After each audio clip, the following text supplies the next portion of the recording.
Our family has been traveling frequently around the world for the last 6 to 7 years, so if there's one thing that we know, it's which items make travel that much easier. So in this video, I'm going to share with you some of my favorite travel must-haves, and they're all available from Amazon. Of course, all the items will be linked down below. So let's get into it. So my first favorite Amazon travel must-have is this travel water kettle. Now I have to credit the source. I learned about this from Fly with Merm, who is a flight attendant who makes awesome TikTok content. And funny enough, we were actually on one of her flights during our 21 Resorts in 2021 series. So the cool thing about this kettle is that this handle comes down, and then this whole thing is collapsible. So it can fold completely flat, so it's not going to take up a lot of room in your suitcase. Now, one thing about me is that I drink a lot of green tea, like an absolutely abnormal amount of it. And most hotel rooms these days have a coffee maker, but not a hot water kettle. And yes, technically you can boil hot water in the coffee maker, but then it just tastes like coffee, and that's gross. Plus, people do all kinds of weird things in hotel coffee makers, so be careful with those. But with this little guy, I'm always prepared. I also travel with an insulated mug, so I can have my precious green tea whenever I want. Okay, so because we're content creators, we have all types of camera and battery packs and gear that we bring with us.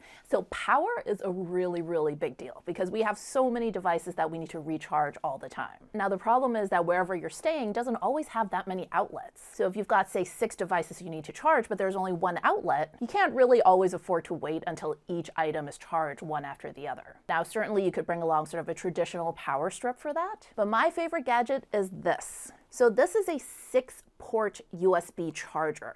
So you can see it's got 6 different USB ports. And then on the other side, there's of course a cord that plugs into the wall. Now I went and bought extra short cords like this. And I've also made sure that they're color coded so that the white ones are for Apple products. The silver ones are the wide USB. I should know like the names by now. USB A, B, C, D. I always get them mixed up. But it's like the wide flat one. And then the black ones are more of the old school, like shorter USB connector. And so this way, even if there's only one outlet in our room, we can charge 6 devices at a time. And of course, I actually travel with 2 of these. So really, we're charging 12 devices all in one go. I'm going to link these short cords below as well. And I like this because then it doesn't get so messy with those long cords getting tangled up everywhere. So that takes care of charging our devices when we're actually in our hotel or in our Airbnb. But what about when we're out and about? Because very often on these trips, we have really long days where we don't get back to our hotel room till late at night. So for that, of course, you need an external battery pack. And our favorites are these Anchor ones. They're pretty compact, as you can see, but each of these packs a lot of power. I would say out of one of these, I can easily get 2.5 full iPhone charges. So on a trip, when we're out and about, usually I'll bring along 2 of these, and that actually takes care of the power needs of all 4 of us. So we've been using these for years, highly recommend, they're really powerful. Now, the other thing you're gonna run into when you're traveling a lot is that different countries, of course, have different shaped power outlets. So to get around that, you definitely wanna make sure you have one of these universal adapters. So this one has served us really well. It has, on the back, it has all these different types of connections. You can like fold them in or slide them in and out. And I would say the only place we've been so far where this let us down was Fiji, because I didn't realize this, but Fiji, I believe, uses the same types of plugs as in Australia, and they don't match with anything in here. So this is going to be really good for all over Asia, all over Europe, but if you're going to Australia and those nearby countries, you might want to get a specialized adapter just for that. Okay, next let's talk about keeping yourself entertained on a plane. Now, of course, I love a good in-flight entertainment system, but sometimes you're like in the middle of binging a show already and you want to watch something that you've downloaded to your own device. Now, if you're going to watch something on your phone, it's a bit of a pain, but you don't want to have to keep holding it throughout the flight. And if you try to prop it up on the plane table, it doesn't always work, right? Things are sliding around. So one thing that's so worth investing in is a smartphone stand. Now, in the past, there was a metallic foldable stand that I recommended, but now I've actually found an even better one. This plastic stand is so awesome. It also folds down completely flat, but what I love about this one is that it's so adjustable. So not only does it go up and down, but you can kind of adjust the angle, but then also this part slides in and out. So you can actually put it up really high if that's what you want, or you can have it, really low. Obviously, the higher it gets, it's a little bit less stable, but it's just so adjustable and it's so lightweight. I absolutely love this one. And it's also sturdy enough to even hold up an iPad. So if you prefer to watch something on your iPad, this will still work for you. Now, of course, if you're going to be watching something, you need something to listen with. Hopefully, you're not one of those obnoxious travelers, of which there are a lot,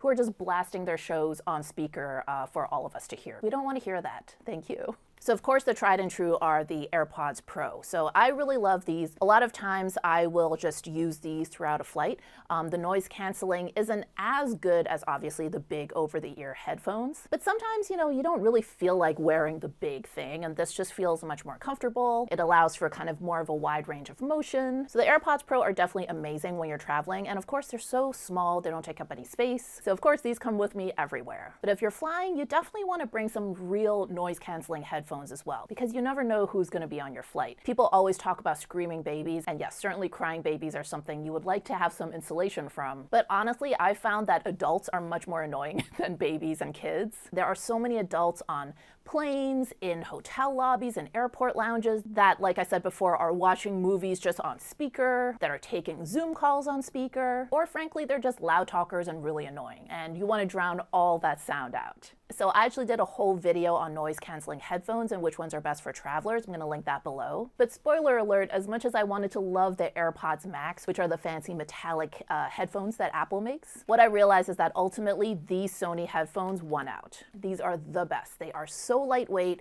they work so well, they're really comfortable to wear, and the noise canceling and the sound quality is just fantastic. So I have the Sony XM4s. I believe the XM5s are now out, which is the newer model. I've heard mixed things about the 5s. The consensus seems to be that the 4s are a little bit superior to the 5s, so that's the main reason I haven't upgraded yet. But we'll see how the 6s are. I'll probably upgrade then. Yeah, they come in this carrying case, which folds down really flat. That's actually one of the things that's not great about the 5s, is that the case is much bulkier. I love that this one is really flat. So I have them in this sort of like beige taupe color. Serge has the ones in black, and I got this color mainly just so that me and Serge don't get our headphones mixed up. But they're so comfortable. You can see how cushiony the ear pads are, and these just work great. So if you're looking for noise canceling headphones, don't even bother with the other ones. These really are the best. Like, you cannot go wrong with these. But of course, you can also check out the video I made about testing different travel headphones, so you can see how I came to the conclusion that the Sonys are the best. When it comes to getting some sleep on a plane, of course, noise canceling headphones help a lot, as do earplugs, so definitely bring those as well. But one thing that I absolutely cannot fly without is a good sleep mask. Now, in the past, you may have tried a sleep mask and not really liked how it felt, because most sleep masks are completely flat, right? And sometimes it just feels like,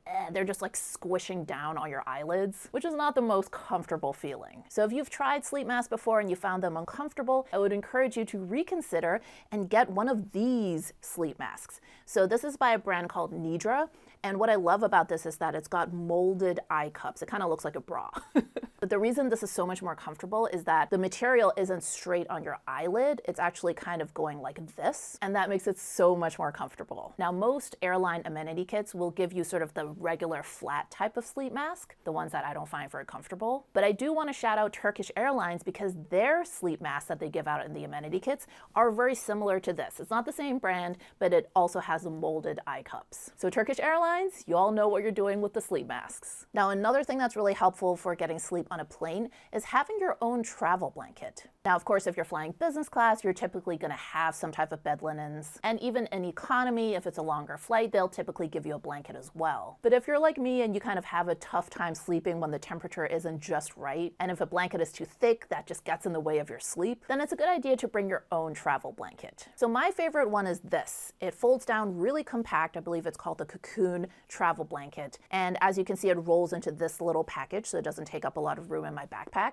And the reason that I love this one is that even though it's so compact, it actually is really, really big. So I'm 5'5", and if I'm sitting down and I have this over my shoulders, it'll cover all the way below my feet. If you're a little taller, it may not reach all that way, but I've tried a lot of travel blankets over the years, and I haven't really come across any others that are that large in terms of like an area. The other thing I love about this blanket is that you can see it's actually made of sort of like t-shirt-like material. And you may think, oh, that just seems too thin. But there's something about this material where it feels light and breathable, but yet it's still actually cozy. So when I'm feeling cold, this actually does keep me warm. Obviously, it's not going to keep you as warm as like a quilt, but it definitely feels really cozy. And the material's super soft, exactly like your favorite old t-shirt. And so sometimes I'll use this just as an inner layer. So if you're on a plane or in a hotel where the linens just feel kind of scratchy and unpleasant, you can put this in between, and then now you have a soft layer right against your skin, but you can use the warmth of the scratchier blanket if you need it. So this travel blanket is awesome. I never travel without it. Now, Now, another thing that can get in the way of sleeping comfortably on a plane is the temperature. We already talked about the blanket and how it can be advantageous to have kind of a lighter blanket, especially if you're sensitive to temperature like me. But the other thing that's really helpful is to bring a little USB fan like this. Now, what I love about this one is that the fan blades are not exposed. Even if it's on, I can lay it down this way and it's not going to get tangled in anything. And unfortunately, there are a lot of planes where there are no individual air nozzles above your seat. In other words, you have absolutely no control over the temperature. If it's like feeling too hot, you can't turn the air on to kind of have a bit of a breeze. And so that's why it's really important to bring one of these. So these are really great. I love that it's sort of bendable, so I can stand it up like this, or I can kind of like,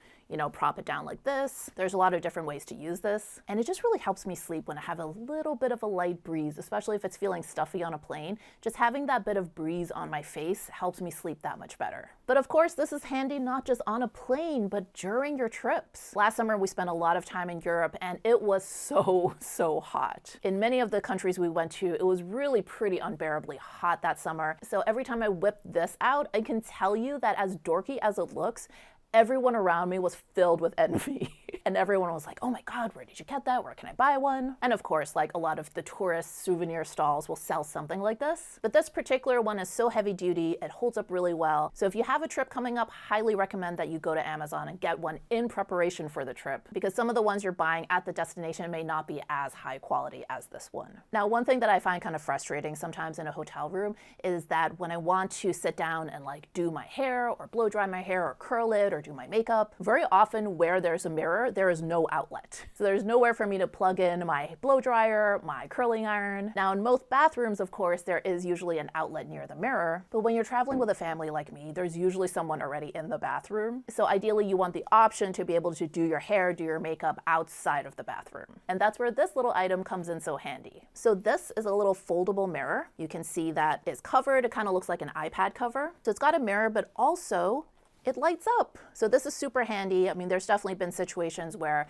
I've done a solo photo shoot, for example, early in the morning while the rest of my family is still sleeping. So I can whip out this, do my makeup, and not wake anybody else up. And again, it folds down so flat, it's really compact, so it doesn't take up a lot of room in your suitcase. And now let's talk about packing. If you've watched any of our past videos, you'll know that I'm a huge proponent of flying carry-on only whenever you can. These days we do mix it up, especially when we're doing longer trips. But particularly for short trips, particularly for sort of tropical island destinations, you're pretty much gonna see us flying carry-on only, not checking a bag. But if you want to fly carry-on only, you have to be really good at packing. And the way that you can pack the most items into a limited amount of space is with packing cubes. So over the years, I've tried a lot of different brands. We've tried expensive packing cubes, cheap packing cubes. We've tried the cool compression ones. We've tried waterproof ones. There's all kinds of packing cubes out there for you to try. But time and time again, I have to tell you that the one that we keep going back to are these Shack Pack packing cubes from Amazon. What I love about these is that they come in a set of 4 and they also come with a laundry bag, which is so cool. So we always bring a couple of these, and also a little extra hack is before you leave for your trip, put a dryer sheet in the laundry bag. That's actually going to keep your dirty clothes smelling pretty fresh, so that if you're not doing laundry until you get back from your trip, it's not going to smell horrible when you get home. But obviously make sure you take the dryer sheet out before you actually put your clothes in the wash. I love these packing cubes because they have a clamshell opening, which I prefer. I think that's a bit of a personal thing. So in other words, they unzip on 3 sides and then you can open them all up all the way like this. A lot of packing cubes tend to only have a opening, let's say like on the top like this, and then you have to kind of stuff your clothes in. I kind of prefer a clamshell opening so that I can see everything laid out. But if you're new to packing cubes, highly recommend the Shack Pack ones. They're amazing value and they're also very durable. We recently replaced our set, but our last set lasted us a good 5 years of like very frequent and vigorous travel. So they're really well made, price is right, and the fact that they include a laundry bag, I love that. Okay, now I want to hear what your Amazon travel must-haves are, so make sure you leave a comment and let me know what's the one thing that you got from Amazon that you never travel without that makes your life so much easier. Click that video right there to watch as I test out some of the most popular noise-canceling headphones, and I break down which ones are best for travelers. If you haven't already, please subscribe and turn on notifications. Follow us on TikTok and Instagram, and we'll see you in the next video. Thanks for watching.